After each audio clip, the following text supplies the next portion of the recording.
استاد علامہ جلال الدین محلی نے اس تفسیر کو شروع فرمایا، سورہ کہف سے والناس تک پہنچے اور سورہ فاتحہ کی تفسیر فرمائی کہ آپ کا وصال ہو گیا، یعنی کہف سے درمیان سے شروع کیا، آپ نے اختتام تک گئے، پھر شروع سے کروں گا بول کر فاتحہ تک آئے تو انتقال ہو گیا۔ امام محلی نے جس اسلوب سے تفسیر فرمائی، علامہ سیوطی نے اسی اسلوب کو لحاظ رکھتے ہوئے سورہ بقرہ تا سورہ بنی اسرائیل مکمل فرمائی۔ جلال الدین محلی کی تفسیر سورہ کہف تا ناس اور سورہ فاتحہ ہے، جو تبعات کے اعتبار سے سورہ ناس سے ملحق ہے، اور علامہ سیوطی کی تفسیر سورہ بقرہ تا بنی اسرائیل ہے۔ علامہ محلی یا سیوطی کسی نے بھی بسم اللہ الرحمن الرحیم کی تفسیر نہیں لکھی، اگر کسی کتاب میں موجود ہو تو وہ محششین کی طرف سے، یعنی جنہوں نے حاشیہ لکھا ہے انہوں کی طرف سے اضافہ ہے۔ علامہ محلی نے اس تفسیر کو مرتب کرنے میں احمد بن یوسف قواشی کی تفسیر الجامع الکبیر کو سامنے رکھ کر مرتب فرمایا ہے۔ علامہ سیوطی نے بھی مذکورہ کتاب اس کے ساتھ ساتھ تفسیر بیضاوی، تفسیر وجیز اور تفسیر ابن کثیر سے بھی استفادہ فرمایا ہے، جس کا ہمیں کئی مقامات پر پتہ چلتا ہے، اس کی تلاوت سے اور اس کے پڑھنے سے ہمیں سمجھ میں آتا ہے۔ تفسیر جلالین میں بقدر ضرورت وجہ اعراب، یعنی تراکیب نحویہ، یہاں پر کیوں زبر آیا ہے، کیوں زیر آیا ہے، کیوں پیش آیا ہے، یہ بھی ملتا ہے۔ آیات متشابہات، یعنی وہ آیتیں جس کا مضمون ایک جیسا ہے، اس تفسیر میں علامہ سیوطی نے علامہ محلی کی اتباع میں کی ہے، دو مقامات پر اختلاف کیا ہے۔ علامہ محلی نے سورہ صاد میں روح کی تفسیر کی ہے، جسم میں لطیف یحیی بہ الانسان بنفوذہ سے۔ علامہ سیوطی سورہ حجر میں یہ تفسیر نقل فرما کر کے وَيَسْأَلُونَكَ عَنِ الرُّوحِ پیش کی، اس بات کی طرف اشارہ کرنے کے لیے کہ روح کی تفسیر میں سکوت کرنا افضل ہے، تفسیر میں نہ جانی چاہیے، چونکہ اللہ اور اللہ کے حبیب نے ذکر نہیں کیا ہے، تو لہٰذا اس پر گفتگو کرنا بہتر نہیں ہے۔ علامہ محلی نے سورۃ الحج میں الصائبون کی تفسیر فرقۃ من الیہود سے کی ہے، جبکہ علامہ سیوطی نے سورۃ البقرہ میں اس تفسیر کو نقل کرنے کے بعد مزید دو اقوال کا ذکر کیا، فرقۃ من الیہود والنصارى فرمایا۔ مبہمات کی وضاحت کی گئی، یعنی مشار الیہ اور ضمائر کی مرجع کو تعین کیا گیا، یعنی جو ضمائر ہوتے ہیں، جو پروناؤن ہوتے ہیں عربی زبان میں، وہ کس طرف لوٹ رہے ہیں وہ بہت اہم ہوتا ہے، اس کی تفصیل ملے گی۔ مفاعل خمسہ، استعارات، تمثیلات، تشبیہات، جہاں جہاں یہ چیزیں آتی ہے، استعارہ وغیرہ، اس کی آپ نے ضرورت کے تحت اس کی شرح بھی فرمائی ہے۔ سبع اشرا کی جو اختلاف ہے اس کو بھی کبھی ذکر کیا، اور شاذ اقوال جو ہے روایات کی، اس کو بھی آپ نے اشارہ فرمایا ہے۔ تفسیر جلالین میں متن میں قرأت حفص کو پیش کرنے کی بجائے دیگر قرأتوں کو پیش کیا گیا، لہذا عبارت خوانی کے وقت اس کا خیال ہونا چاہیے، ورنہ عبارات، اختلاف اور قرأت اور مطلب کے سمجھنے میں کبھی آدمی کو دشواری ہو سکتی ہے، تو لہذا یہ تفسیر کسی اچھے مجود اور کسی اچھے مفسر کے سامنے بیٹھ کر کے پڑھی جائے۔ تفسیر بالرائے میں تفسیر جلالین سب بہترین تفسیر مانی جاتی ہے، یعنی تفسیر بالرائے میں یعنی رائے کے ذریعے سے کوئی چیز کی تفسیر کرنا جو قرآن و حدیث سے مختلف نہ نظر آئے۔ بہترین تفسیر یعنی تفسیر کی وہ کتاب جس میں قرآن، حدیث، اصول فقہ، علم العقائد، معرفت الناسخ والمنسوخ، اسباب النزول، اختلاف خلاف روایہ، علم بلاغت وغیرہ کی مدد سے تفسیر کی جاتی ہے۔ اس کو متقدمین تفسیر بالرائے کہتے ہیں۔ ان کتب تفسیر میں سب سے عمدہ تفسیر جلالین ہے۔ اس تفسیر کا کوئی نام امام محلی یا امام سیوطی نے نہیں رکھا، لوگوں نے، چونکہ دونوں کے ناموں میں جلال تھا اسی لیے اس کو جلالین کہہ دیا گیا، کسی نے بھی اس کا نام جلالین نہیں رکھا۔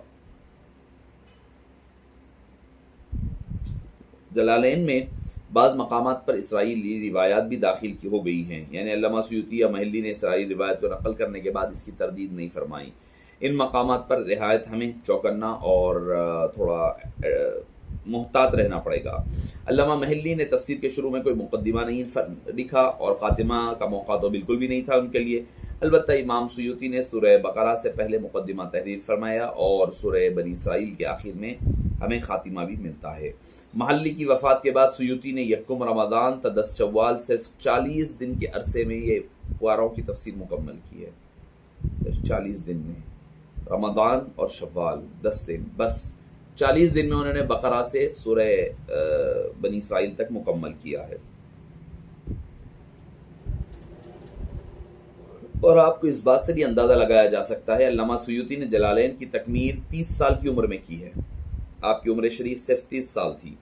ایک یمنی عالم نے لکھا ہے کہ قرآنی الفاظ اور جلالین کی تفسیری کلمات کو شمار کیا تو سورہ مزمل تک دونوں کی تعداد برابر تھی، یعنی سورہ مزمل کے بعد تفسیری کلمات میں زیادتی پائی گئی، لہٰذا اس کتاب کو بلا وضو چھونا بھی جائز ہے۔